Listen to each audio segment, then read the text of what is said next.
Hello friends, இந்த வீடியோவில் எதை பற்றி பார்க்க போகிறோன்னா 2025 வந்த என்னோட ஃபேவரட் மூவிஸ். இதில் மேபி உங்களோட ஃபேவரட் மூவிஸ் இல்லாமல் இருக்கலாம். அப்படி இல்லைன்னா அதை கமெண்ட்ஸில் சொல்லுங்கள். இந்த வீடியோவில் என்னோட முடியை மட்டும் கொஞ்சம் அட்ஜஸ்ட் பண்ணி பார்த்துக்கிட்டேன். முடிவெட்ட போனால் நான் ஒன்று சொன்னால் அந்த தண்ணி ஒன்று வெட்டி விட்டுருக்காப்புல.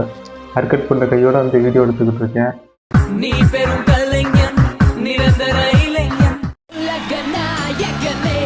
நான் இந்த வருஷம் பார்த்த படங்களே ரொம்ப கம்மி தான். அதில் எனக்கு பிடிச்ச சில ஃபேவரட்டான படங்களை மட்டும்தான் இப்போ நான் லிஸ்ட் பண்ண போகிறேன். இந்த வருஷம் அண்ணன் படம் வேற வரல. அதுவே நம்ம எல்லாத்துக்கும் ஒரு ஏமாற்றமாக தான் இருக்குது.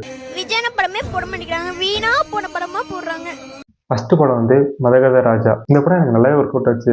ஏன்னு கேட்டீங்கன்னா, எனக்கு 20s வந்து ஆக்ஷன் படங்கள், கமர்ஷியல் படம்லாம் எனக்கு ரொம்பவே பிடிக்கும். ஸோ அது ரொம்ப நாளாக வரவே இல்லை.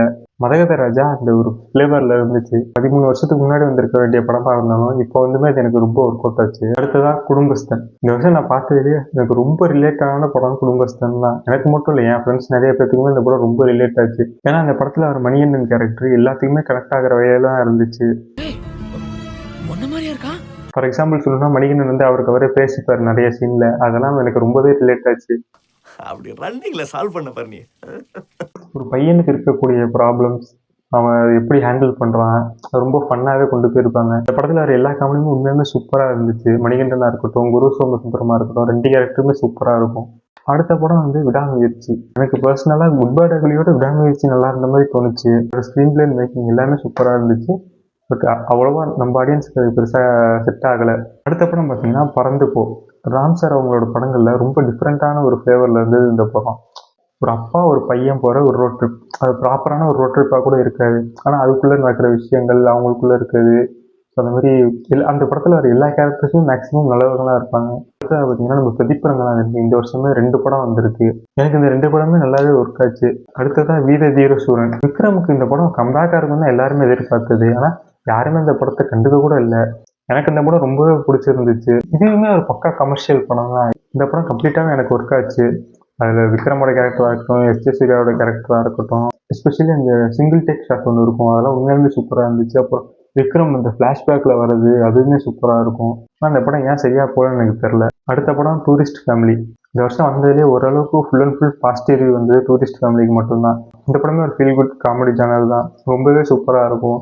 ரொம்ப முக்கியமாக அந்த சின்ன பையன் பண்ணுற காமெடி அது எல்லாத்துக்குமே நல்லா ஒர்க் அவுட் ஆச்சு. அடுத்த படம் மாமன்.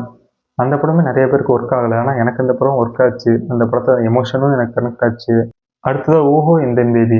விஷ்ணு விஷால் அவரோட பிரதர் நடித்த படம். விஷ்ணு விஷாலுமே அதில் கேமியோ பண்ணியிருப்பார். அந்த படமே ஓரளவுக்கு ஃபீல் குட்டாக ஜாலியான ஒரு படமாக தான் இருக்கும். அப்படியே மலையாள சைடில் பார்த்தோன்னா இந்த வருஷம் அவங்களுக்கு ரொம்ப சூப்பராக தான் இருந்துச்சு. அதில் எனக்கு ரொம்ப பிடிச்ச படம் வந்து அலப்புல ஜிம்கானா, அப்புறம் படகளம். அது மட்டும் இல்லாமல் மலையாளத்தில் இன்னும் நிறைய படம் இருந்துச்சு. பசில் ஜோசப்போட மரண மாசம் ஒரு படம் வந்துச்சு. அதுவுமே எனக்கு நல்லா பிடிச்சிருந்துச்சு.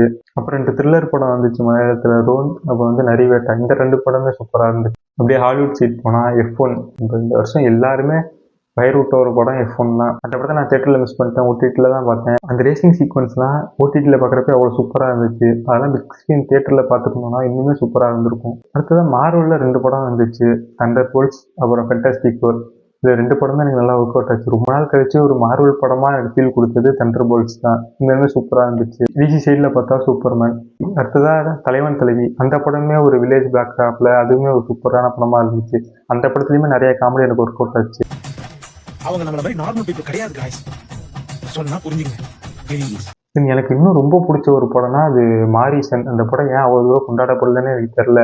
அடுத்ததான் மதராசி. இந்த படம் கண்டிப்பாக ஏஆர் முருகதாஸ் ஒரு கம்பேக்காக தான் இருந்துச்சு. அடுத்த படம் சித்தாரே ஜமீன் பார். இந்த வருஷம் ரொம்ப நாள் கழிச்சு எனக்கு நல்ல ஒரு தேட்டர் எக்ஸ்பீரியன்ஸ் அந்த படம்னா சித்தாரே ஜமீன் பார். வந்து தாரே ஜமீன் பார்னு அமீர் கானோட படம் இருக்குது. அந்த படத்து கூட எனக்கு நல்ல ஒரு பர்சனல் கனெக்ட் இருக்குது. ஏன்னா தாரே ஜமீன் பார் படத்தை இந்த ஸ்கூலில் ஸ்க்ரீனிங் பண்ணாங்க. ஸோ அந்த சின்ன வயசில் பார்த்தது எனக்கு இந்த படம் ரொம்பவே பிடிச்சிருந்துச்சு. இப்போ சித்தாரே ஜமீன் பார் வந்துச்சு. ஸோ அந்த படத்தை நான் போய் பார்த்தேன். எனக்கு பர்சனலாக ரொம்ப அந்த படம் பிடிச்சிருந்துச்சு. இந்த வருஷம் நான் தேட்டரில் பார்த்த படங்களே எனக்கு ரொம்ப பிடிச்ச படம் சித்தாரே ஜமீன் பார். அதுவும் தேட்டரில் ரொம்ப நல்லா ஒர்க் அவுட் ஆச்சு எனக்கு. அடுத்ததான் விஜய் ஆண்டனியோட சக்தி திருமாணிக்கம். இந்த படமே உண்மையாக நல்லா இருந்துச்சு, ஒரு பொலிட்டிக்கல் ஃபிலிமா. அடுத்த படம் வந்து கவினோட கிஸ். அடுத்ததாக இட்லி கடை. இந்த வருஷமே தனுஷ் கிட்டத்தட்ட 3 படம் வந்திருக்கு. எனக்கு பர்சனலாக இட்லி கடை ரொம்பவே பிடிச்சிருந்துச்சு அவர் டைரக்ஷனில். அடுத்ததாக பைசன். அடுத்ததான் ஆண் பாவம் பொல்லாது. இந்த படத்தையுமே எல்லாம் அடிச்சுக்கிட்டு இருந்தாங்க. பட் எனக்கு வந்து இந்த படம் காமெடியாக படமாக எனக்கு ஒர்க் ஆச்சு. பட் அஃப்கோர்ஸ் அந்த படத்தில் வந்து சில ஃப்ளாஸும் இருக்குது. ஒரு ஸ்ட்ராங்கான உமன் கேரக்டர் இந்த படத்துலேயே இல்லை. அடுத்ததான் ஆரம்புலே. இந்த வருஷம் வந்ததில் ஆரம்புலே ஒரு சூப்பரான படம். இந்த வருஷம் மேக்ஸிமம் இந்த சின்ன சின்ன படங்கள் தான் நல்லா வந்திருக்கு. இப்போ நான் கடைசியாக பார்த்தது 6 மணி உண்மையுமே சூப்பரான படமாக இருந்துச்சு. அது நீங்கள் யாரும் பார்க்கலாம், அந்த படத்தை செக் பண்ணி பாருங்கள். தவசி விருமாண்டி சீனிச்சாமி ரா கருப்பையா கல்லுத்து. டேய் சின்னவன் பெரிய படாம பத்திரிக்கை வந்திருக்காடாவ. அப்படி என்னடா சீமை இல்லாத காரியம் பண்றாவ. ஸோ மறக்காமல் நம்ம சேனலை சப்ஸ்கிரைப் பண்ணிடுங்க. இந்த வீடியோ பிடிச்சிருந்தா லைக் பண்ணிடுங்க. அதே மாதிரி உங்கள் டாப் 10 கமெண்ட் பண்ணுங்கள். நம்ம எல்லாருமே பார்த்து தெரிஞ்சுக்கலாம். ஸோ தேங்க்ஸ் ஃபார் வாட்சிங்.